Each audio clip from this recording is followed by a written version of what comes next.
Merci pour votre écoute. Retrouvez nos photographies et écrits sur raconte.media ainsi que sur nos réseaux sociaux.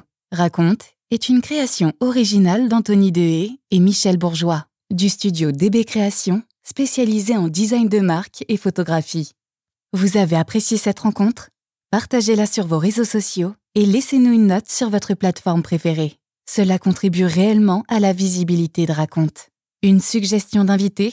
Écrivez-nous.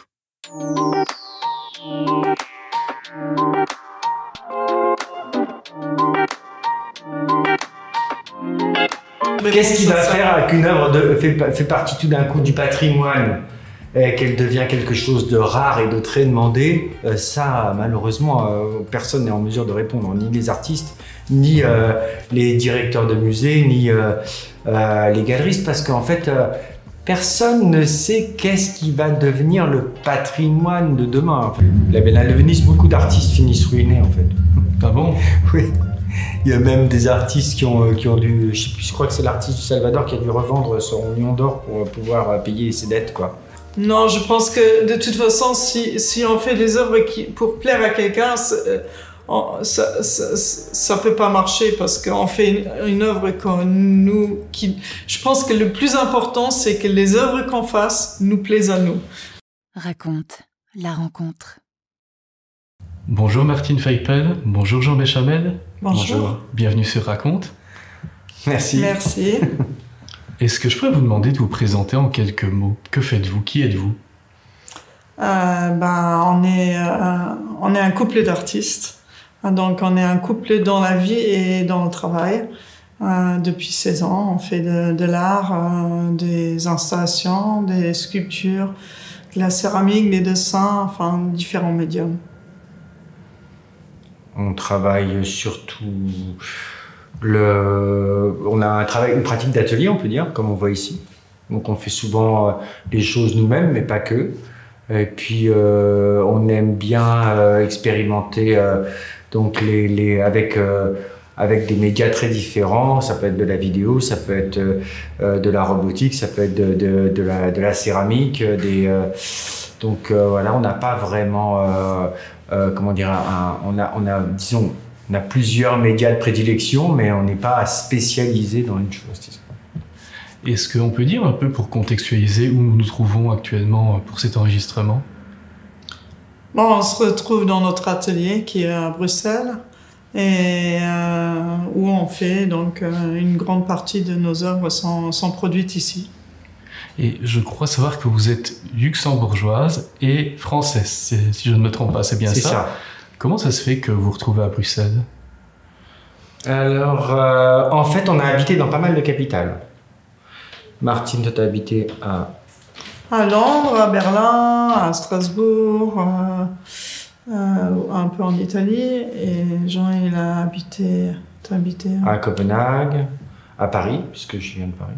Et dans d'autres villes aussi. Donc on s'est dit qu'on essaierait de trouver une ville ensoleillée, plutôt chaude comme ça, avec pas loin de la mer. C'est parfaitement réussi, on peut le dire. Voilà, c'est Bruxelles, c'est parfait.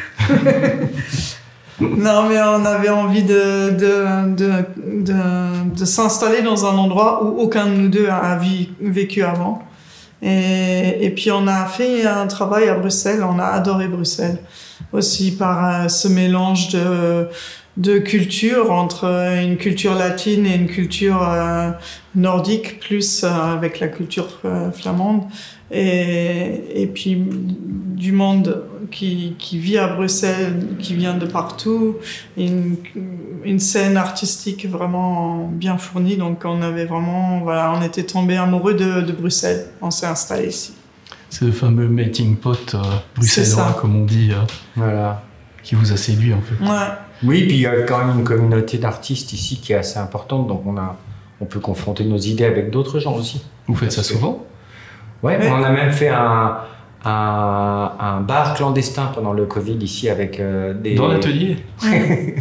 Enfin, clandestin, je m'entends, mais en tout cas, il y a prescription, on peut le dire. On l'appelait comme ça. On l'appelait comme ça pour rigoler, quoi. On a toujours convié des petits groupes d'artistes, on a discuté, on a bu des coups ensemble, comme ça. Et ça a débouché sur des collaborations, des œuvres ou... Comment? Ça a débouché sur des collaborations ou des œuvres ou... Pas forcément, mais il y a eu on a discuté d'œuvres communes en partie. Ça a pas forcément abouti jusque-là, mais c'est quand même important de confronter ses idées et d'avoir cet échange. Donc, même si ça aboutit pas, c'est riche en tout cas, en débat et en confrontation. Ouais. Quoi. Ça aboutit sur des sacrées discussions. Pour en revenir à vous, quels sont un peu vos cursus? Comment on devient artiste contemporain? Parce que c'est pas très courant. Dites-moi un peu comment on arrive là. Je pense que j'ai été attirée par l'art dès la jeunesse, je pense. J'ai eu une mère qui peignait, un oncle qui peignait, mais pas professionnellement. Mais il y a une curiosité qui s'est éveillée par rapport à ça. Donc, je pense que... Et après, j'ai fait des études d'art. Où ça? D'abord à Strasbourg, et après j'étais à Berlin, et à Londres, j'ai fait un master en fine art. Et c'était aussi, je pense qu'en dehors des écoles, c'est une façon aussi de voyager dans des endroits, de rencontrer différents points de vue à travers les écoles, mais aussi à travers les élèves. À Berlin, c'était aussi les profs, c'était des artistes qui racontaient un peu de comment ils faisaient les expositions. À Londres aussi, etc. Donc, c'est vraiment petit à petit comprendre de quoi il s'agit, faire des expositions déjà en tant qu'étudiant. Et voilà, on a commencé à faire de l'art et puis jamais lâcher. Surtout, c'est une forme de persévérance et d'obsession peut-être, un peu d'entêtement de continuer à le faire, parce qu'il y a certainement au début des moments où c'est pas si évident. Donc, il faut être entêté pour être artiste. Un peu, je pense, ouais. Il faut être, c'est quelque chose, on est porté par une envie de le faire. Donc, c'est plus fort que le reste. Donc, Et comment on gère cette envie au quotidien? Il faut déjà trouver des gens qui en ont envie aussi avec vous, parce que c'est quand même déjà suffisamment solitaire comme ça. Donc après, il faut pouvoir exposer ses œuvres, les vendre, les montrer. Donc il y a aussi peut-être trouver des gens qui ont un regard sur notre œuvre, qui ne soit pas uniquement nous, parce que sinon c'est un peu triste, quoi. Mais ça, c'est tout un travail aussi. C'est tout faire des expositions, et voilà. Montrer son travail dès qu'on peut. C'est comme ça que ça commence, en fait. Je trouve, En fait, c'est souvent le début d'une vie d'artiste, c'est vraiment sauter sur la moindre occasion de montrer son travail. Et petit à petit, les gens vous connaissent. Voilà, ils vous réinvitent, c'est comme ça que ça se fait petit à petit. Mais c'est vrai qu'au début, il y a Au début, on se demande vraiment pour quelles raisons les gens montreraient votre travail dans tout ce qu'il y a déjà à montrer. Et finalement, en fait, ça arrive. Miraculeusement. Après, en plus, on est un couple, donc c'est aussi le travail fait partie de notre vie. Pas seulement quand on est à l'atelier. On rentre avec nos idées, nos discussions, nos inquiétudes, nos envies à la maison. On continue à en discuter. Donc c'est quelque chose qui occupe notre vie du matin au soir.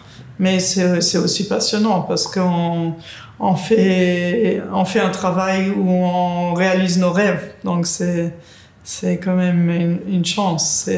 C'est un privilège. On va y revenir. Peut-être juste pour faire une parenthèse, le cursus de Jean, c'était quoi? Alors moi, j'ai pratiquement aucun cursus. J'ai été un peu invité dans des cursus, disons, de beaux-arts, etc. Mais en réalité, j'ai surtout... ma pratique est bien surtout du cinéma. J'ai travaillé dans le cinéma assez longtemps. À quel poste? Dans la décoration. Ok. Voilà. Et en fait... j'avais participé à l'aventure de Lars von Trier pendant toutes les années 90 et j'habitais au Danemark à ce moment-là. Donc j'ai fait pas mal de décors pour toute cette mouvance du cinéma C'est un peu quand il était découvert par le grand public, finalement, cette époque-là de cinéma scandinave. Voilà, c'est un peu... à l'époque, il y avait un peu que Bill August qui était connu, et puis arrivé Trier, Winterberg, toute une génération de jeunes cinéastes qui avaient une façon complètement différente de faire des films, et aussi de voir le décor ou de voir l'environnement autour d'un script qui était quand même assez intéressant.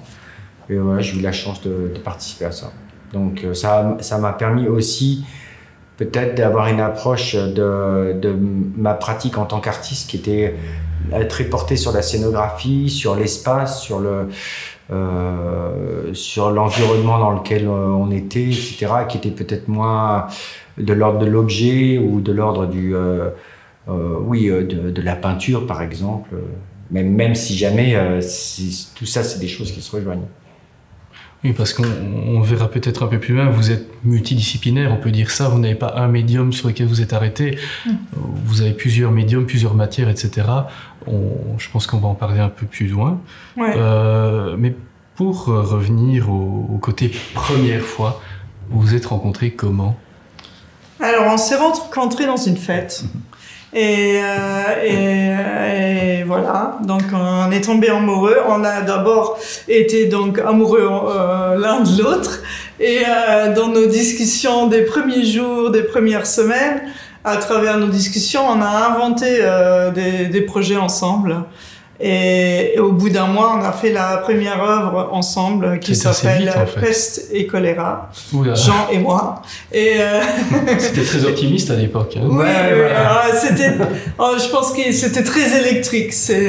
On est tout de suite tombés amoureux et tout de suite on avait envie de plein de choses et puis on l'a fait. On était tout de suite dans une sorte d'action, dans une énergie très dynamique et puis on n'a jamais arrêté en fait. Donc, et c'était vers quelle année ça? C'était en 2008. Ok. On a fait les premières œuvres en fait à Copenhague dans mon atelier. Ouais. Et voilà, à l'époque on ne savait même pas vraiment où on allait habiter puisqu'on était tous les deux à moitié en transit. Et c'était un peu on va faire l'œuvre, on va la montrer là. Après on est parti travailler à Trinidad, ensuite on est allé en Islande, donc c'était assez...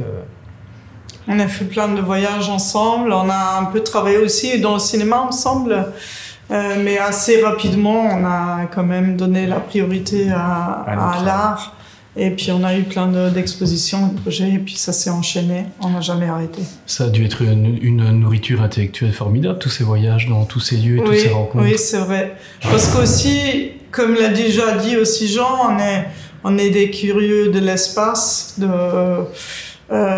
aussi, je pense qu'on a souvent une envie de comprendre comment les sociétés marchent sociologiquement, politiquement, même architecturalement, etc. Donc, à travers ces voyages, on découvre plein de choses, on se confronte à d'autres façons de vivre, et puis voilà, on l'a tout de suite aussi intégré dans nos discussions, dans nos échanges, dans notre travail. Et c'est clair que c'est riche de pouvoir voyager ensemble. Ouais.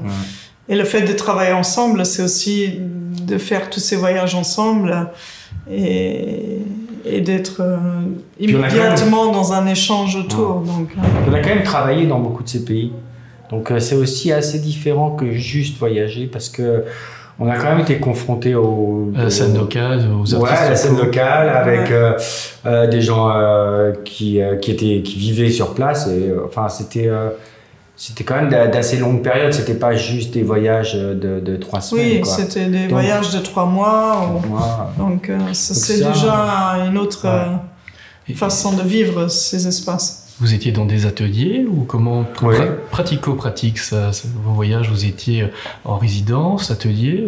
Alors c'était soit des résidences, soit aussi on a travaillé sur des films, donc on travaillait donc on a un atelier où on réalisait des choses pour le film ou dans des résidences pour nous-mêmes, quoi. Ça dépend. Et au début c'était vraiment relativement entremêlé et après ça s'est cristallisé sur sur notre carrière d'artiste. Justement, pour en venir à ça, vous étiez, on va dire, de manière légèrement péjorative, vous étiez sur une production plutôt alimentaire dans vos métiers de décorateur, etc. Et comment ça s'est passé, le changement pour devenir artiste, vraiment, je deviens artiste? À quel moment? Disons que peut-être c'est un peu différent pour Jean que pour moi, parce que moi c'était vraiment depuis toujours, c'était être artiste. Quand on s'est connus, on a fait on a travaillé sur des films ensemble, mais on n'a jamais arrêté de faire des œuvres. Alors que pour Jean, c'est peut-être plus mélangé. Ouais. Et puis petit à petit, on a eu des galeries qui se sont intéressés à notre travail, on a eu des institutions qui ont... Comment la rencontre se fait justement avec les galeries, etc. Ils viennent à une expo ou... Ils viennent à une expo et ils voient les œuvres qui pour eux pourraient être des œuvres collectionnées. Je pense que c'est comme ça qu'ils voient la chose, quoi. Soit parce que ça correspond à un moment, ou aussi ça correspond à une qualité peut-être de l'œuvre.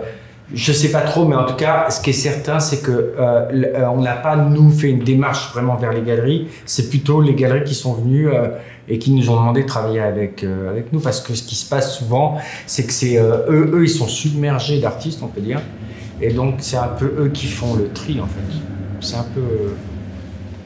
Donc c'est vrai que les galeries, même les institutions, ça vient petit à petit aussi à travers des concours, parce qu'on a fait pas mal de concours. Hein. On a fait quand même quelques concours où on a gagné, et donc après on a eu la chance de représenter par exemple le Luxembourg à la Biennale de Venise, ou des choses comme ça, qui sont quand même des concours dans lesquels il faut s'investir sans savoir si jamais ça va marcher ou pas, quoi.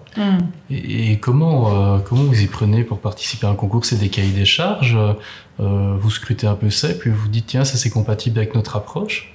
Oui, c'est toujours, on fait un concours parce qu'il y a quand même quelque chose qui nous intéresse particulièrement dans ce concours-là. Parce que c'est proche de notre sensibilité ou de notre réflexion, etc.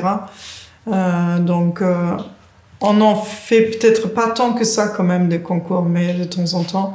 Mais après, c'est vrai que aussi, je pense qu'au début, on en a fait, et après, c'est aussi des choses qui se mettent un peu en place où les gens, ils nous contactent.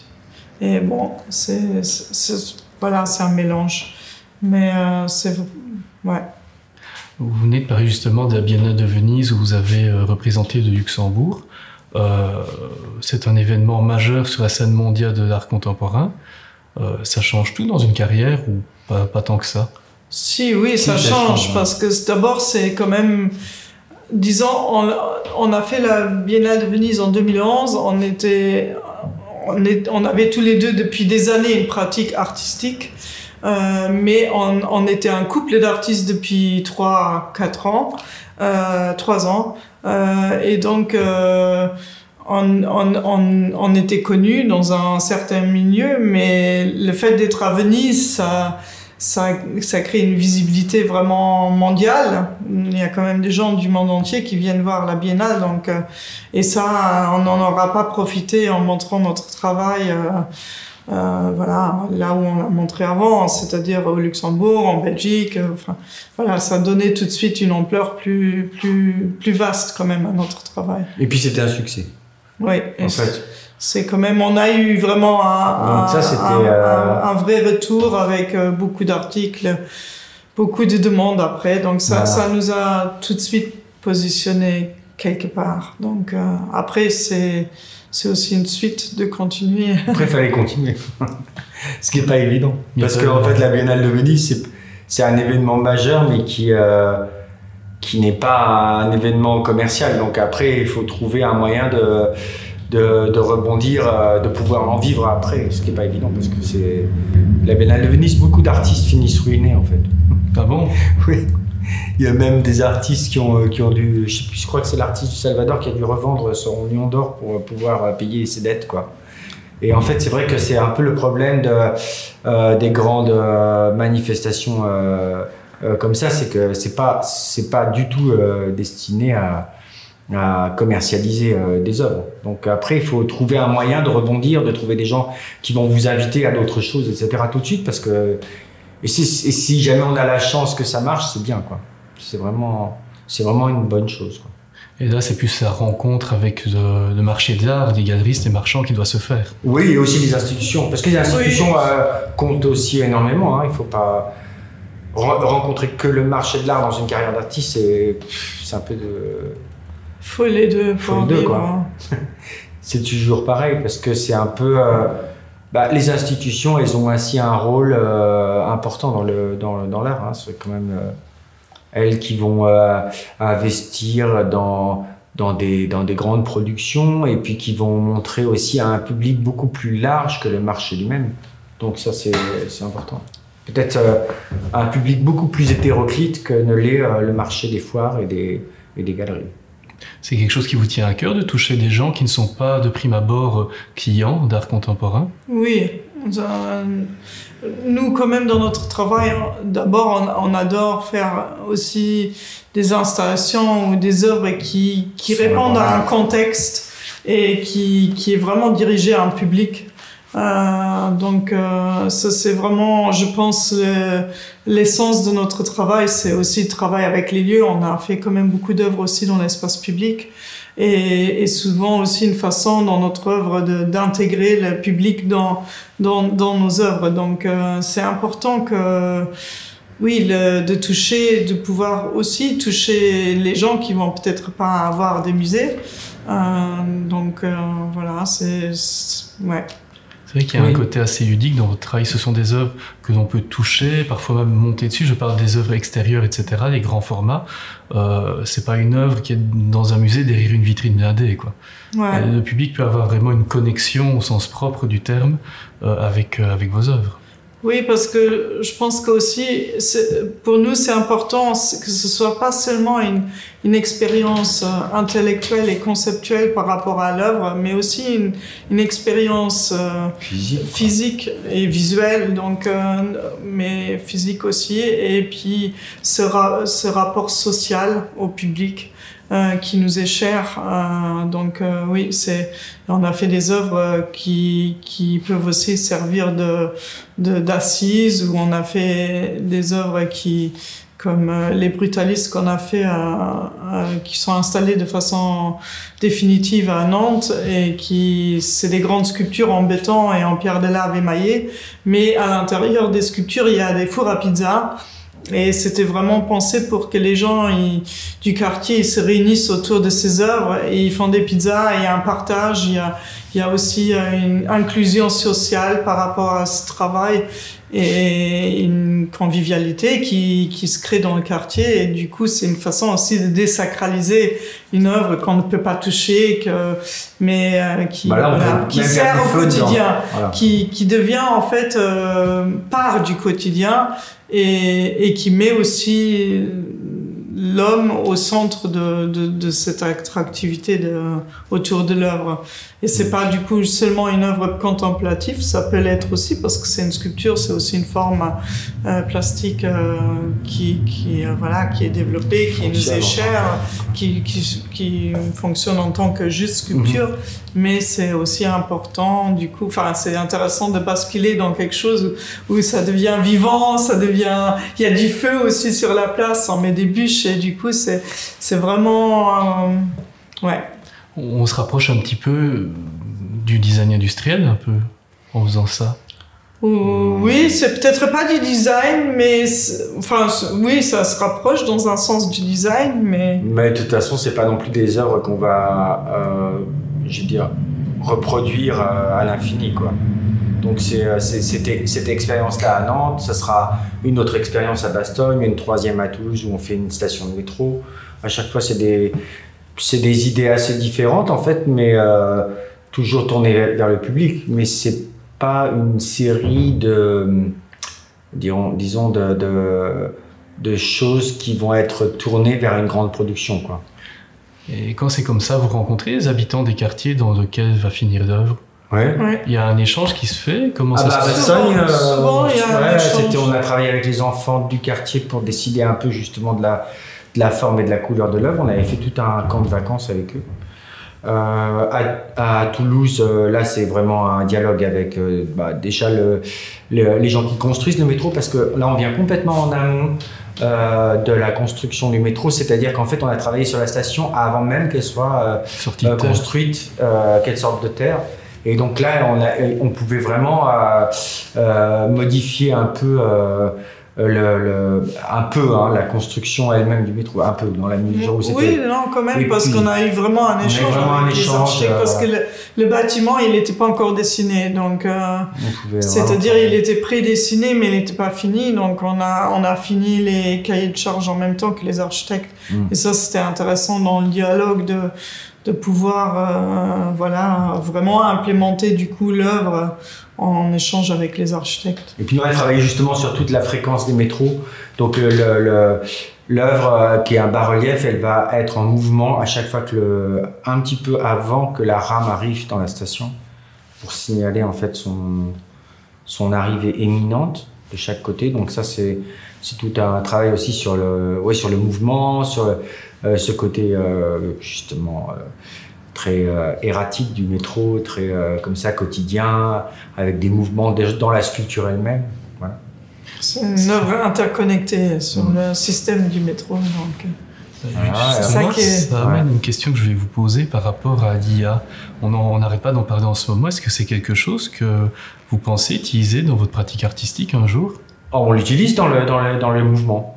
Parce que nous, on utilise de la robotique qui se sert de l'IA, mais on n'utilise pas pour fabriquer des œuvres. Mais disons qu'on l'utilise effectivement dans certains mouvements de robotique qui sont très compliqués, qui sont, disons, la programmation, c'est nous qui la faisons, mais une partie des corrections du moteur et des mouvements se fait avec de l'IA.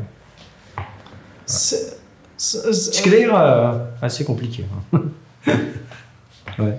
Oui, c'est des moteurs robotiques et c'est des moteurs industriels, ce qui nous ramène peut-être au côté industriel. L'industrie, c'est quelque chose qui nous intéresse aussi. Ouais. C'est-à-dire aussi la technologie, l'industrie. C'est-à-dire que notre travail, c'est quand même, d'une certaine manière, toujours une réflexion sur la modernité et comment cette modernité, à travers la technologie, l'architecture, ces idéologies, a changé notre rapport à l'espace, au monde, à l'autre, aussi à la nature, voilà. Et donc, souvent, on essaie de s'approprier les moyens de cette modernité, ce qu'on a fait avec la robotique. La robotique, ce qu'on a fait aussi à Ibiza on a scanné un bâtiment d'un architecte, José Louis Sert, qui était un des symboles de la modernité, aussi un grand ami de Le Corbusier. On a en fait scanné avec un laser assez perfectionné, en fait, qui sert normalement dans l'industrie à scanner des grands bâtiments industriels. Et en fait, là, on voulait s'en servir justement pour que le spectateur voit le bâtiment tel qu'il était à ce moment-là, parce qu'il est en grande partie, il va être démoli petit à petit. Donc, mais c'est aussi pour garder une trace patrimoniale de ce bâtiment. Mais c'est une trace complètement numérique, quoi. Complètement emblématique de l'île. Ouais. Une idée de la trace, l'idée du temps qui passe, c'est quelque chose qui vous inspire au quotidien dans vos œuvres? Oui, je pense que le temps, dans une sorte même... Oui, le temps... jouer avec une sorte d'intemporalité, ou le temps qui passe, etc. Oui, c'est très présent dans notre travail, quand même, les temporalités. Et comment modifier aussi ces temporalités. Donc, En plus, on a souvent un travail d'archive, en fait.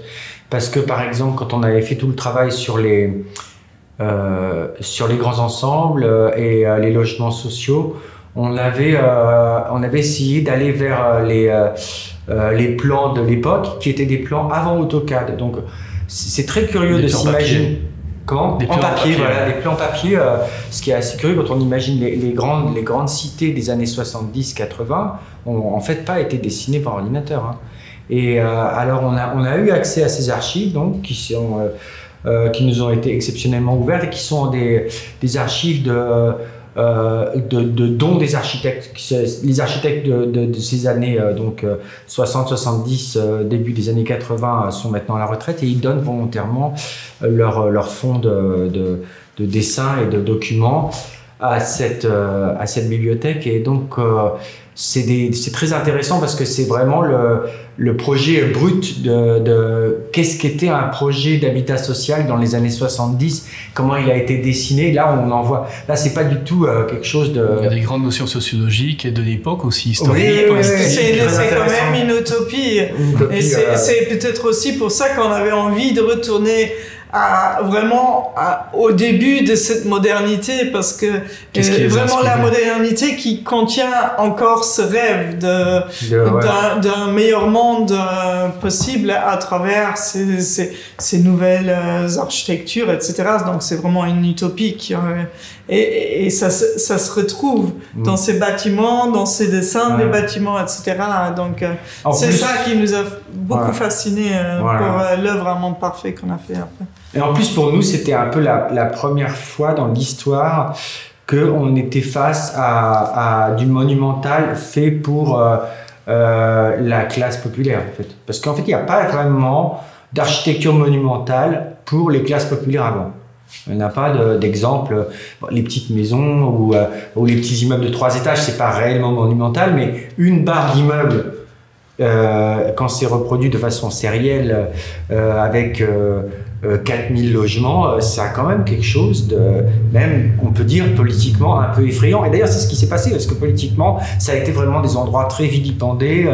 On a souvent parlé de ces cités comme des cités qui sont hors contrôle, surtout etc. des années 2000. Oui. Voilà, et donc ça a été pour nous un véritable retour à quelles étaient les vraies idées derrière, quoi. Parce que surtout que moi j'ai grandi dans une barre en fait, donc c'est quand même une expérience que j'ai vraiment eue de première, c'est quand même intéressant comme mouvement architectural, d'autant plus qu'ils sont en grande partie en cours de démolition, donc il y a quand même beaucoup de ces bars qui se font exploser à l'heure actuelle.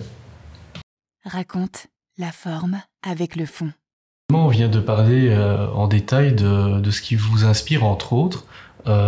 Mais comment, pratiquement, vous y prenez pour créer une nouvelle œuvre? Comment ça se passe, ce processus créatif? Vous vous levez le matin, je crée une œuvre, comment ça se passe? C'est marrant parce qu'on me pose souvent cette question.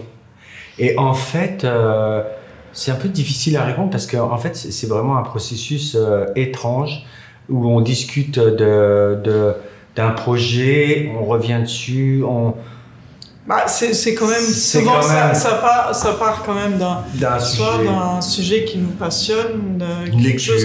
Par exemple, quand on a travaillé, on a commencé à travailler sur la robotique parce qu'on a eu une résidence au Luxembourg sur un site industriel à Belleval, et donc on était confronté à ces éléments qu'on connaissait très bien, ces hauts fourneaux de l'industrie sidérurgique du paysage du sud du qui sont obsolètes maintenant, mais il y a quand même encore l'industrie. Qu'on a visité l'usine ArcelorMittal, etc. Et donc il y a une fascination pour ces géants du passé, ces hauts fourneaux, ces bêtes presque. Enfin, ça paraît comme des bêtes parce que c'est des espèces de monstres d'industrie, et l'automation dans l'usine à côté, ce qui nous a donné envie de travailler avec la technologie, de faire une réflexion là-dessus et de travailler de répondre à cette industrie du passé avec la robotique d'aujourd'hui, la robotique industrielle. Et à partir, donc, il y a toujours quelque chose qui déclenche une envie, par une confrontation ou quelque chose, et là-dessus on commence souvent à faire des longues recherches sur le sujet, à se documenter, à lire dessus, à nous y intéresser, et petit à petit à développer un projet, une idée, comment réagir par rapport à ça, comment questionner cette technologie par exemple, et comment, voilà. Parce qu'il faut dire aussi que quand on a visité les usines ArcelorMittal, ce qui nous a vraiment frappé, c'est qu'il y avait personne. C'est-à-dire, c'était entièrement automatisé. Entièrement, il ne faut pas non plus exagérer, mais disons, il y a beaucoup de tâches sont automatisées, Et dans cette automatisation, dans ces machines qui marchent toutes seules avec des programmes très compliqués quand même, en fait, ce qui nous fascinait, c'était pas du tout la robotique humanoïde avec des espèces de robots qui imitent l'homme. Ce qui nous fascinait, c'est ce côté automation d'un énorme process très compliqué. Et en fait, on avait envie de s'en emparer. Et tout de suite, on nous a découragés en nous disant mais vous savez, la robotique industrielle, c'est vraiment fait pour des ingénieurs qui ont une formation. Et c'est vraiment fait pour des gens qui sont habitués à travailler avec de l'électronique. Et alors, ça nous a donné encore plus envie de nous emparer. En fait. Parce que du coup, on a commencé à acheter des morceaux de robots, à apprendre à les programmer avec des gens qui ont bien voulu nous aider. Ce qui n'était pas évident parce que c'est vrai que c'est un milieu finalement très fermé au public parce que c'est pas du tout public. La robotique industrielle, le principe, c'est que justement, il n'y a pas de public Donc on a commencé à travailler là-dessus et c'est un peu par hasard. C'est typiquement, par exemple, dans ce cas-là d'une œuvre comme ça, c'est un peu petit à petit, on va faire des recherches, on va tomber sur une chose et on va aller vers des gens qui s'y connaissent et puis on va retomber sur une recherche peut-être plus théorique et puis on va en faire quelque chose qui est notre propre œuvre. Ça, c'est le cas pour cette œuvre-là, mais pour une autre œuvre, ça pourrait être un peu le même process où on va aller vers les archives des architectes et puis on va trouver des dessins qui nous fascinent et puis on va interroger des gens qui ont fait partie de ce mouvement architectural. Et c'est toujours une espèce de recherche à la fois, je dirais, sensible au niveau de l'image, de la picturalité de la chose, mais aussi une recherche, on pourrait dire, plus intellectuelle, de livres, d'écrits, de conférences. La recherche prend vraiment un temps énorme, en fait, dans votre processus. La lecture, la documentation. Pour donner une idée, c'est quoi? C'est des semaines, c'est des mois, Oui, oui, c'est sur des semaines, ça c'est sûr, oui. Ouais. Après, c'est entremêlé avec peut-être aussi des même une recherche, donc des lectures, des sujets autour qui nous intéressent, aussi une recherche peut-être formelle, des expérimentations déjà dans l'atelier. Enfin, c'est des choses qui se mettent en place comme ça, l'un dans l'autre. C'est rarement aussi... Je pense que maintenant, très souvent, on travaille sur des choses un peu comme ça, on continue, c'est un peu organique, c'est pas on commence un projet et puis on recherche et puis on le réalise. C'est plusieurs choses qui peuvent aussi se chevaucher, donc c'est un processus, mais c'est souvent quelque chose qui nous inspire, qui déclenche en fait l'envie de faire cette recherche. Et qui après, petit à petit, nous amène quelque part et on se laisse guider par ce sujet, etc. Et on développe un travail artistique autour. Vous créez plusieurs œuvres en parallèle? Ça peut arriver, ça dépend. Ça dépend aussi de l'ampleur du projet. On vient de parler de Ballad of Destruction. Ça, par contre, c'est vrai qu'on a fait toute une recherche. Après, on l'a réalisé. Donc, c'était une résidence aussi de 6 mois, donc on a quand même travaillé sur une longue période sur ce projet essentiellement. Donc, oui, mais là, mais après, ça dépend. Mais après, il y a d'autres choses où on travaille sur différentes choses en même temps, ça dépend.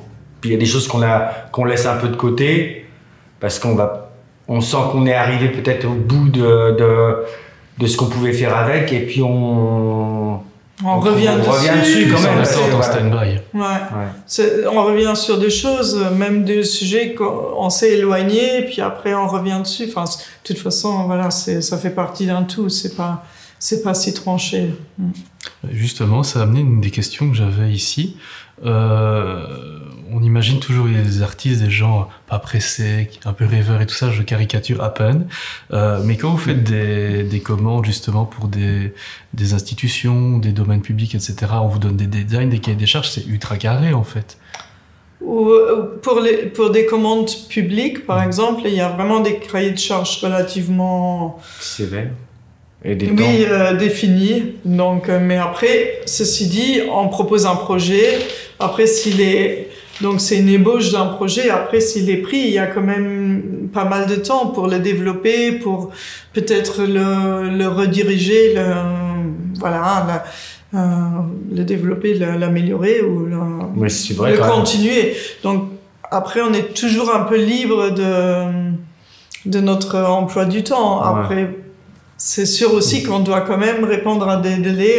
Mais on se lève quand même tous les jours à 7h30 pour si une exposition est programmée, on peut pas dire, ah non, on l'a fait un mois plus tard. Donc, oui. Mais, je dirais qu'on travaille quand même beaucoup. Donc, on est aussi passionné par ce qu'on fait. Donc, on lâche jamais. Mais, on n'arrête jamais non plus. Et quand vous faites un travail justement de commande comme ça, vous avez des interactions avec des services publics ou des directeurs locaux, comment ça se passe avec eux? Ah voilà, on a de très nombreuses interactions parce que en fait, eux, ils sont pas seulement demandeurs d'une œuvre, ils sont demandeurs d'un projet. Maintenant, de plus en plus aussi un projet qui inclut les habitants, parce que en fait, peut-être parce qu'ils ont envie de pouvoir défendre des œuvres face à leurs électeurs, on peut dire.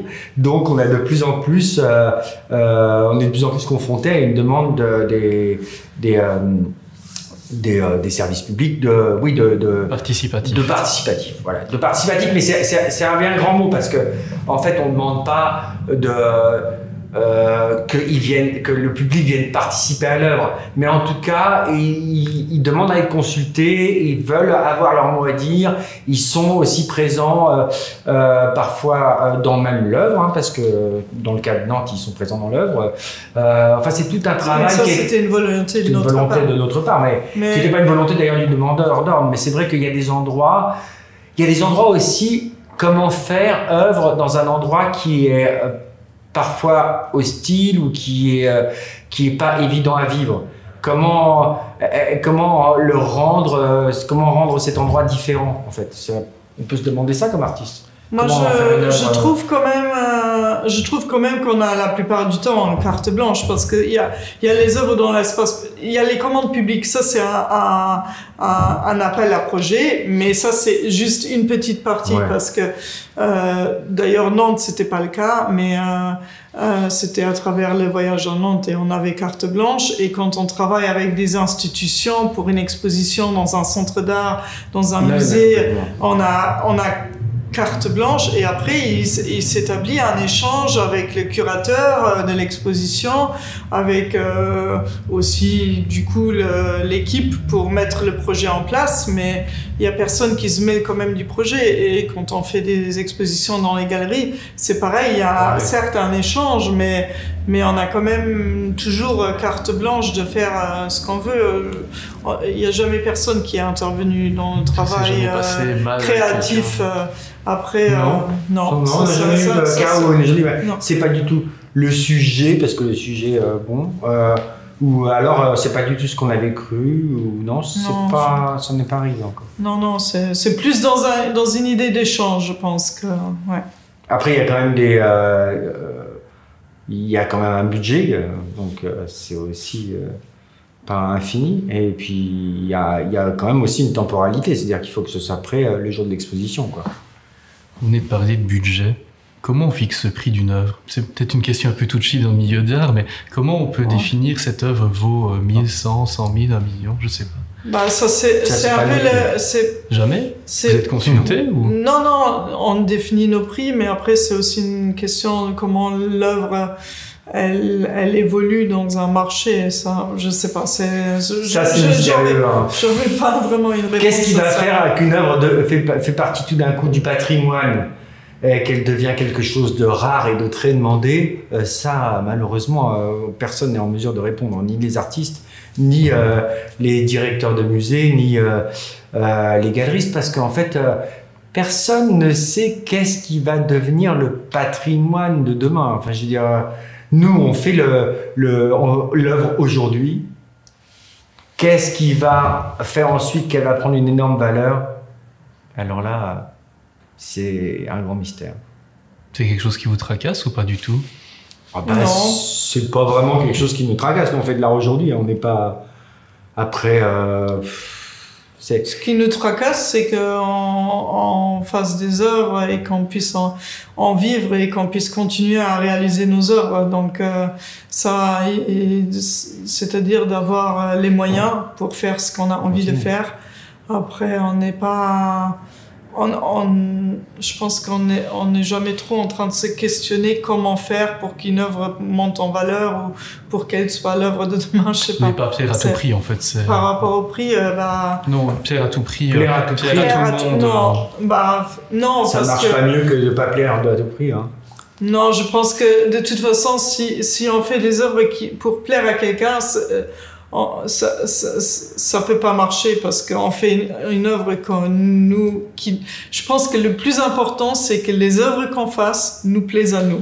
Et après, si nous on est content avec l'œuvre, si nous on exprime ce qu'on a envie, si on estime qu'on arrive à vraiment exprimer ce qu'on a envie d'exprimer à travers cette œuvre, je pense que c'est une œuvre réussite. Après, c'est au public de juger que s'il est d'accord ou pas, mais le plus important, c'est d'être satisfait soi-même des œuvres qu'on fasse, moi je trouve. Faut s'affranchir du goût et des envies et du qu'en dira-t-on aussi. Ouais, mais il y a pas beaucoup de... Disons que c'est rare, à part pour les œuvres très politiques, c'est rare qu'il y ait une réelle révolte du public contre des œuvres, hein. Le problème, je dirais, c'est plutôt son indifférence, en fait. Parce que, il y a beaucoup d'œuvres, mais finalement, quand on voit des villes comme Bruxelles ou d'autres villes, il n'y a pas beaucoup d'œuvres dans l'espace public. L'art contemporain, l'art fait par des artistes d'aujourd'hui, n'est pas si présent que ça. Donc, en fait, notre problème, c'est de faire notre place dans tout l'univers, le bâti, l'architecture, les grandes infrastructures, les institutions. C'est de faire notre place là-dedans. Parce que, l'air de rien, si jamais on regarde les grandes institutions aujourd'hui, les grandes infrastructures, il n'y a pas beaucoup d'œuvres, hein. On n'est pas extrêmement présent. Je sais que beaucoup de gens trouvent qu'on dépense beaucoup d'argent pour les artistes, mais si jamais on regardait à l'aune de qu'est-ce que dépense un État pour ces infrastructures ou ces bâtiments, l'art contemporain est quand même peu présent. Donc nous, on essaye de faire notre place là-dedans, de montrer qu'il y a une modernité qui peut être là sans que ça pose forcément un problème énorme, et que, au contraire, on est là pour marquer une période, d'une manière. Parce que finalement, qu'est-ce qui va rester de cette période-là dans laquelle on vit? Il va rester des journaux, des bâtiments, des infrastructures plus ou moins en bon état, mais est-ce qu'il va rester beaucoup d'œuvres? Est-ce qu'il va rester beaucoup d'œuvres qui symbolisent cette époque? Et c'est un peu ça le problème, finalement. C'est toujours la question de quelle va être notre place dedans. Je dis notre place en tant qu'artiste en général, parmi tous les autres artistes qu'on connaît, c'est le même problème. C'est comment faire œuvre dans une société qui a aussi plein d'autres problèmes à gérer, bien sûr. Marquer son temps.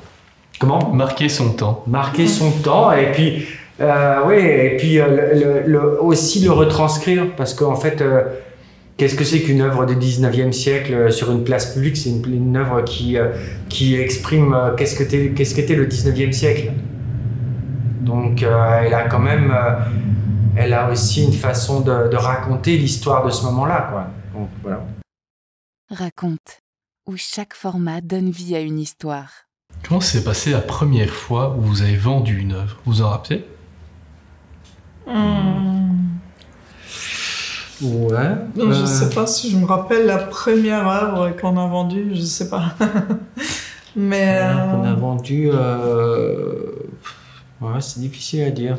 Parce que c'est difficile de dire si jamais c'est une œuvre vendue à une galerie ou si jamais c'est une institution qui a finalement accepté de la prendre dans sa collection. C'est quand même assez différent comme démarche. Non, pas comme démarche, mais comme... c'est une œuvre vendue. C'est une œuvre vendue, c'est vrai. C'est une œuvre de moins à stocker, on peut dire. Disons que le fait de vendre une œuvre, ça fait toujours plaisir. Ça fait toujours plaisir. Ça fait plaisir qu'il y a quelqu'un qui aime le travail au point de l'acheter. Donc, ça, c'est quand même toujours une quelque chose de joyeux. C'est joyeux en dehors du fait qu'on reçoit de l'argent pour vendre une œuvre, mais c'est aussi une forme de reconnaissance, donc une forme de succès. Donc ça, c'est toujours joyeux, de la première jusqu'à la dernière. Ouais. En fait, c'est pas seulement de vendre la première, c'est de continuer à en vendre. Mais justement, toutes ces œuvres, quand elles partent de votre atelier où nous nous trouvons actuellement, ça vous rend pas triste? Si, parfois c'est vraiment difficile de se séparer des œuvres aussi. Alors moi, j'ai dit, cette œuvre-là, tu la vends pas, on la vend pas parce que je l'aime trop, etc. Et souvent, je dis ça. Hein. Ouais.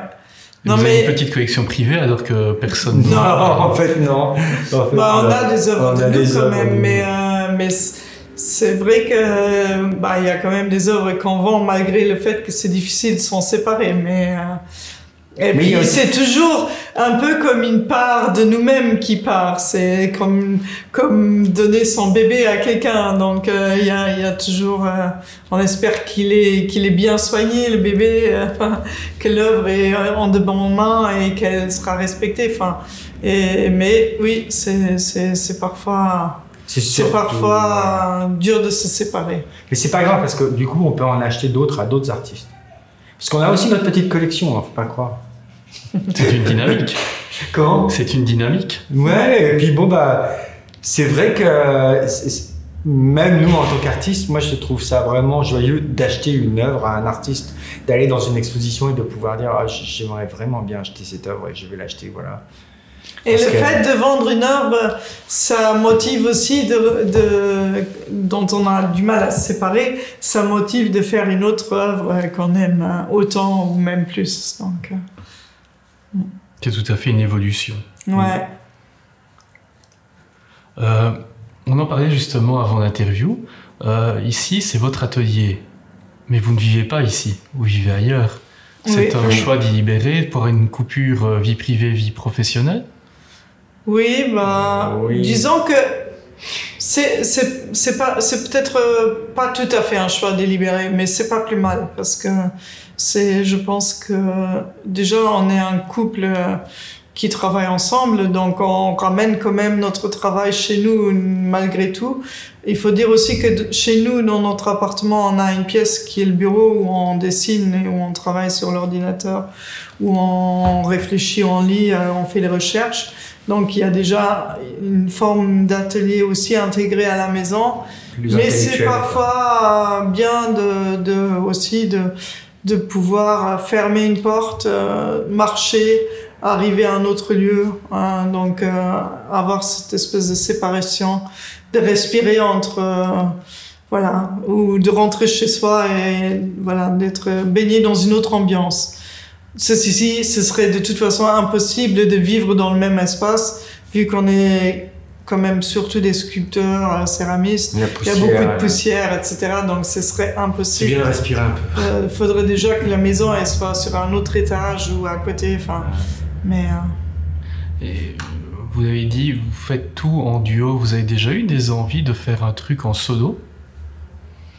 Comme tous les groupes de rock, de temps en temps, il y en a un qui part et qui fait un album. Alors je te l'ai pas dit, mais non, c'est pas pas vraiment pour l'instant, mais non, pourquoi pas, pourquoi pas, mais pour l'instant c'est pas à exclure, mais pour l'instant on l'a pas fait en tout cas. Et vous avez jamais eu de panne d'inspiration, des moments parce que votre carrière est déjà maintenant assez longue, il n'y a pas eu des moments où on trouve pas? Non. En fait, on a eu beaucoup de pannes de beaucoup de choses.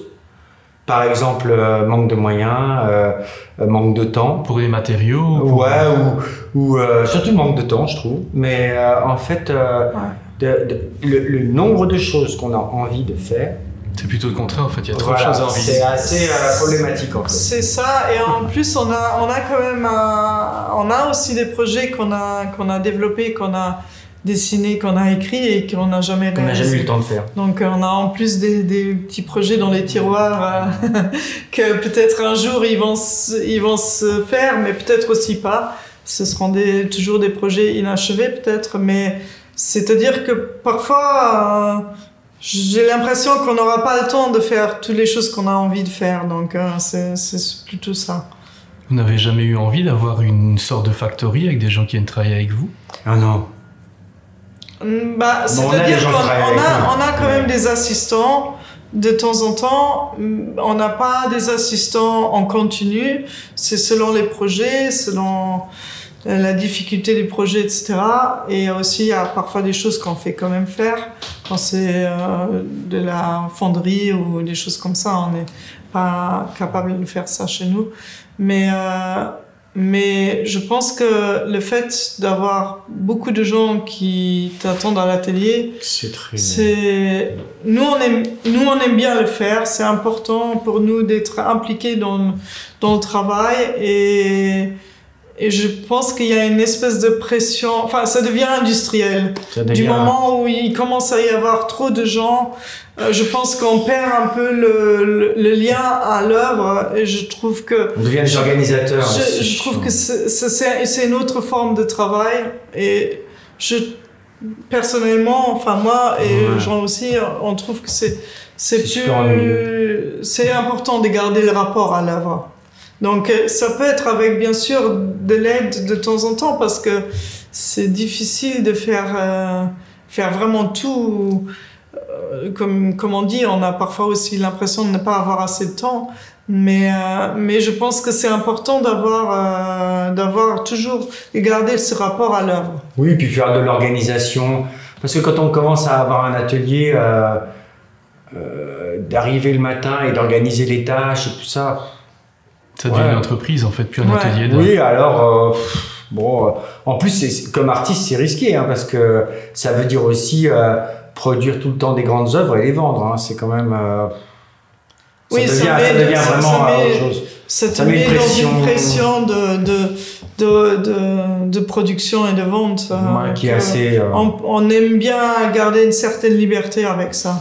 Être capable de se dire pendant un moment on réfléchit aux choses et on n'a pas 10 assistants à payer ou je sais pas. Un énorme atelier. C'est quand même voilà. Parce que c'est vraiment ça aussi, je pense, qui est compliqué pour des artistes qui sont comme ça dans un système très entrepreneurial, c'est que ça devient vraiment des enjeux aussi financiers sans arrêt.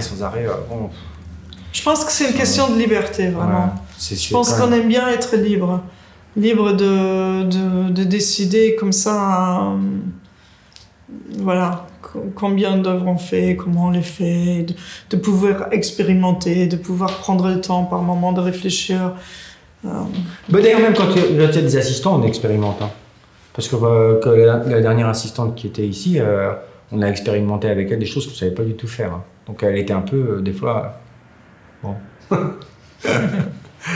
parce qu'il faut dire aussi une chose, c'est que quand on fait les choses soi-même, quand on les expérimente soi-même, il y a quand même toute une partie un peu d'erreurs, de choses qui ne marchent pas très bien. C'est pas grave, parce que c'est pas des enjeux énormes, donc ça va. Enfin, à la fin, il faut que ça marche, mais bon, sur le moment, c'est pas non plus Puis évident. on est quand même tous les deux des amoureux du fer. Donc, on aime bien les faire. Donc, on aime bien donner la forme, être aussi dans la pratique, pas seulement dans la conception d'une œuvre, mais aussi dans la pratique de l'artiste. Donc, c'est important pour nous d'avoir ce rapport tactile, peut-être à l'œuvre aussi. Si on s'intéresse à la robotique, on va apprendre à programmer, mais si on s'intéresse à la céramique, on va apprendre à faire de la céramique, quoi. Peut-être qu'on ne fera pas des milliers de choses dans notre vie, mais en tout cas, ça, on le fait. Voilà. Il me reste à vous poser la dernière question, qui est la même pour tous nos invités. Qui voudriez entendre, voir, lire dans Raconte, à votre place? Comment Qui on aimerait Qui voudrait, à votre place, qu'on pourrait inviter à venir expliquer son travail, sa vie? Moi, je pense à quelqu'un, en tout cas au Luxembourg, que je trouve qui a un vrai témoin de justement ce qui s'est passé les 20 dernières années dans l'art contemporain et aussi dans le théâtre, dans le théâtre, dans l'art, dans beaucoup de choses, justement dans le milieu culturel. C'est José Hanson. On la connaît. Je trouve que c'est quelqu'un de très... oui. Et en plus qui maintenant a une autre pratique au ministère de la Culture. Je trouve que c'est intéressant. C'est quelqu'un qui a vraiment navigué dans pas mal de... Le journalisme aussi, avec le journalisme, voilà. Mais après, il y a d'autres gens, comme artistes.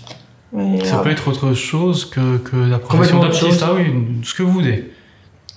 C'est typiquement le genre de truc que, sur le moment, j'ai un blackout. C'est une question très difficile. Mais après, si je réfléchis, je pourrais peut-être vous donner d'autres personnes vraiment que j'aimerais, parce qu'il y a plein de gens que j'aimerais savoir ce qu'ils ont raconté. Donc, il me faudrait un moment de réflexion, mais plus qu'une minute, parce que là, c'est trop de pression. Bon, on en reparlera plus tard. Non. Il me reste à vous remercier. Merci beaucoup Martine, merci beaucoup Jean. Merci à vous. C'était très agréable d'avoir cette discussion, cette interview. Merci. Raconte, s'écoute, se lit et se regarde.